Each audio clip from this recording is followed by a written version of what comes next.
Bon, après, il y a quand même quelqu'un, une femme qui est juste extraordinaire, que je porterai toujours dans mon cœur, qui se reconnaîtra, qui a toujours été là et qui était comme ma deuxième maman.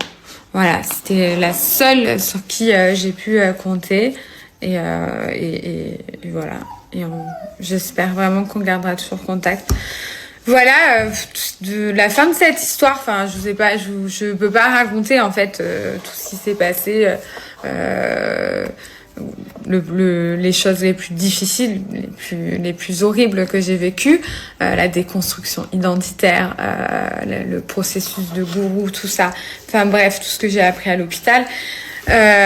Mais tout le monde était témoin et pas grand monde. Enfin aujourd'hui, tout le monde préfère fermer les yeux parce que y a aucun intérêt à être de mon côté, et je l'entends bien. Mais voilà. Moi, en tout cas, j'ai bien tourné la page. Je parle vraiment à mes abonnés qui sont là depuis le début. Il y en a qui doivent pas comprendre de quoi je parle. C'était l'année dernière. C'est voilà une histoire sur laquelle je vais pas trop revenir dessus.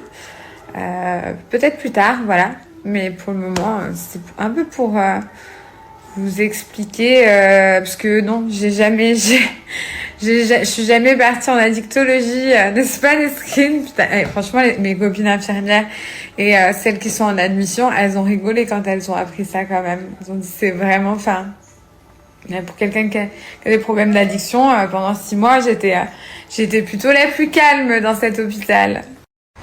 C'est pour ça que je remercie mes amis qui pas du Var, hein, pas du Var, mais ceux qu'on a pu rencontrer en vacances, qui savent à quel point j'ai pu prendre soin des personnes qui partageaient des moments avec moi. C'est dans ma nature, je suis dans le don permanent. Et encore plus avec la personne qui partage ma vie.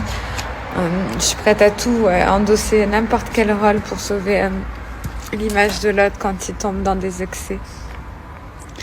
Mais c'est pas grave. C'est pas grave. Parce que c'est sûr que c'est plus facile que ce soit une petite gamine de 24 ans qui sort de Saint-Tropez, qui a connu tout ça, qui a connu les excès. Donc ça va bien de lui coller cette image-là. Ça va bien. C'est mieux que ce soit sur elle, d'ailleurs, qu'on colle cette image-là. Mais non, à un moment donné, mais la vérité. Mais en fait, les gens m'écrivent et me disent, mais Émilie, on sait. Donc, j'ai pas besoin de me battre pour rétablir la vérité. J'ai été la seule à m'inquiéter, justement, à l'hôpital, même dans le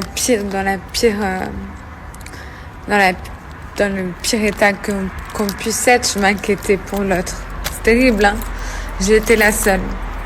Malgré que je vivais, quelque chose d'horrible et j'étais dans l'attente, j'ai été la seule à m'inquiéter encore du sort des autres. Donc voilà, moi je sais que je suis quelqu'un de bien qui a fait de son mieux. J'espère qu'il trouvera quelqu'un qui s'inquiétera autant que je me suis inquiétée.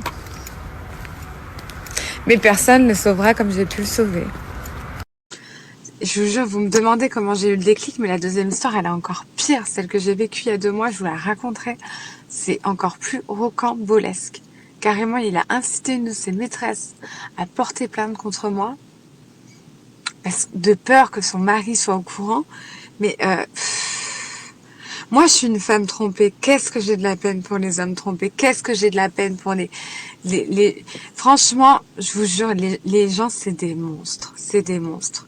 Porter plainte, pourquoi? Pour 2 appels, pour 2 messages que je t'ai envoyés, parce que j'étais triste et que en plus j'avais bu un coup, il ressemble à rien mon message. Il a ni queue ni tête. C'est bon, on le sait. Il a raconté, il s'en est vanté. Qu'est-ce que tu veux que j'y fasse? En quoi c'est de ma faute? Et ben après ça, c'est lui qui est venu voler mon téléphone. Non, des trucs de fou, des trucs de fou. Il faut que je vous raconte cette histoire aussi. Ah là là, pour supprimer les preuves. Oh, il est venu jusqu'à chez moi. On va pas que juger les maîtresses, on va juger aussi les gros palmades. Les palmades. Qui se cachent bien. Qui se cachent bien. Hein, mon amour, ils se cachent bien derrière leur costume. Leur grand costume. Mais c'est quoi ça? C'est normal après que les meufs ils veulent plus de mecs. Ils restent sur un traumatisme quand ils tombent sur un pervers narcissique qui lui prend tout jusqu'au sang et il la laisse par terre limite mort.